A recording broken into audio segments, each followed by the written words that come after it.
Thank you so much for staying with us, everyone.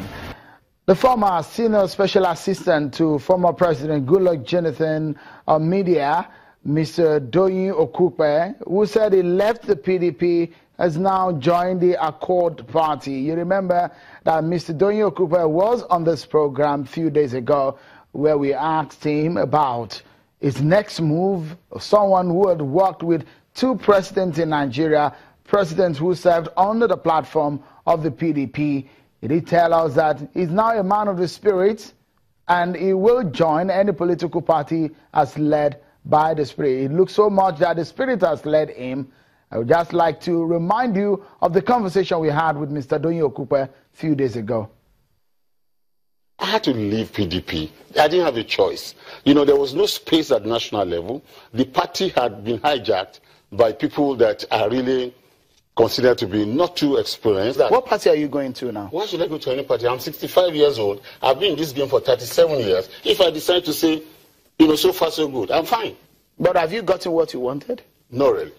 So where are you going to I'm going to pray.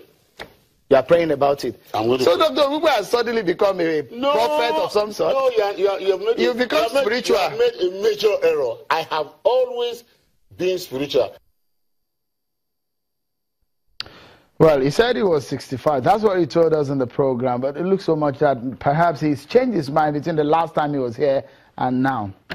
But then, we wish him the best in the coming days. Well, let's take a look at our major story of the day. At some point last year, some states in Nigeria were declared insolvent because a lot of them could not pay workers' salaries. Several months of salaries were owed. In fact, pensioners line up at government establishment asking to be paid their emoluments. But this time around, the federal government is giving out a second tranche of the Paris Club refund.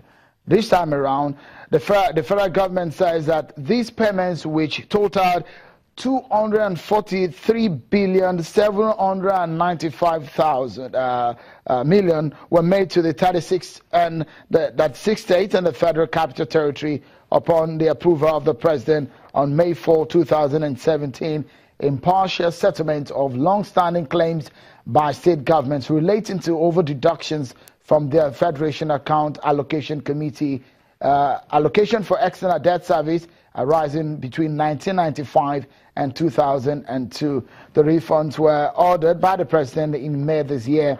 The federal government released 243 billion as a second tranche of the Paris Club refund to the 36 states. With a fresh release of the second tranche of that amount so far disbursed to state as refund under the Paris Club is now 760 billion naira. Well, let's take a look at the breakdown of some of the states which gets the most. Like you can see on your screen there, Rivers, Kano, Delta, Kano, and Bayelsa states got 10 billion each.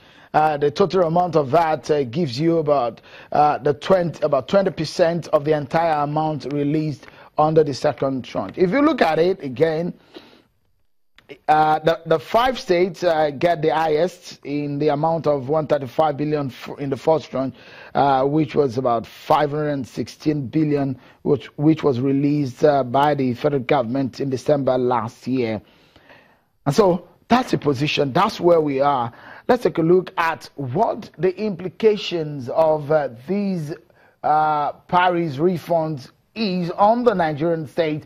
Some of them, they are still finding it difficult to stand in the face of the recession Nigeria currently faces. Well, let's get some perspective into the matter as the Executive Director, Chief Executive Officer of Financial Derivatives and Economist, Mr. Bismail Riwani, joins us. Many thanks for joining us on the program, Mr. Riwani.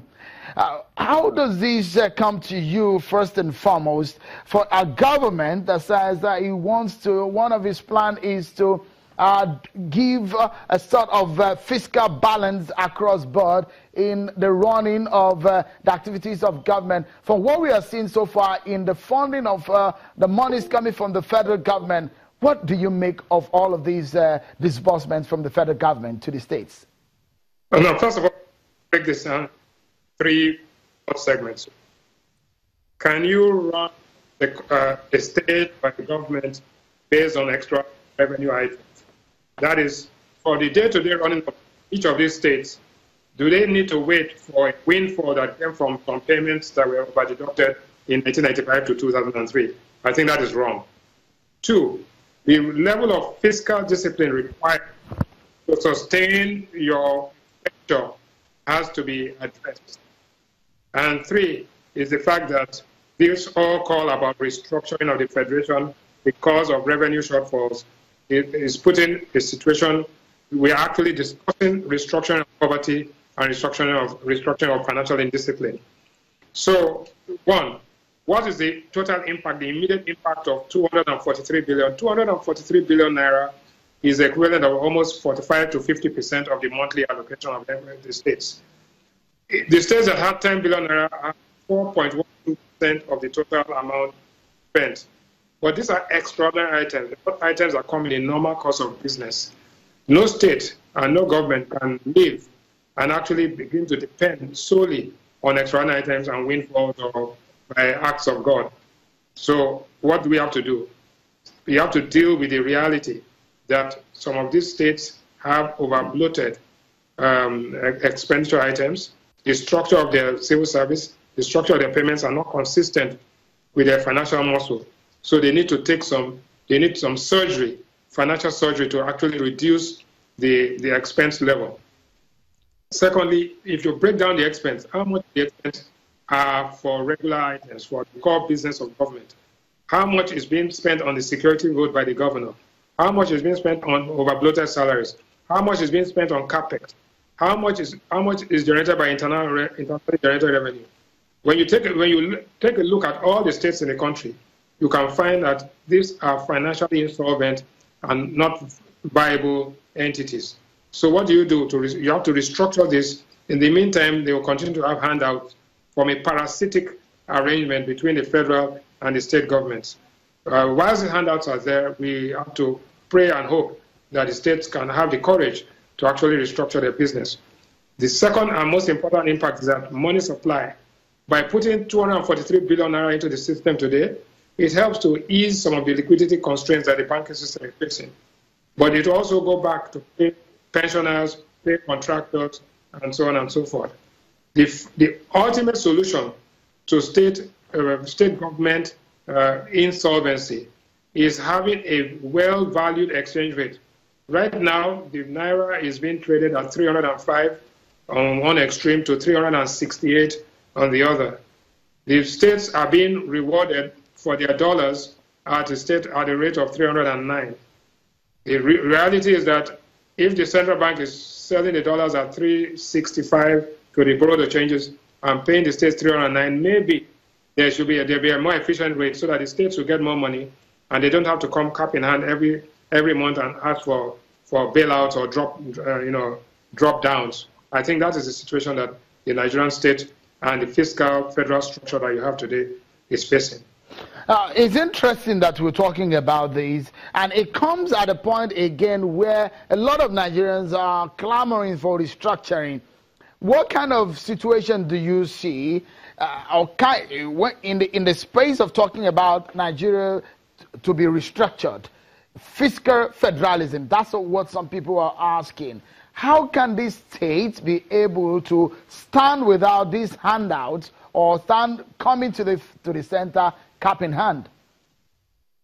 Well, what you are telling me is that some of these states are not viable, and the call for restructuring is another acronym for repositioning for 2019.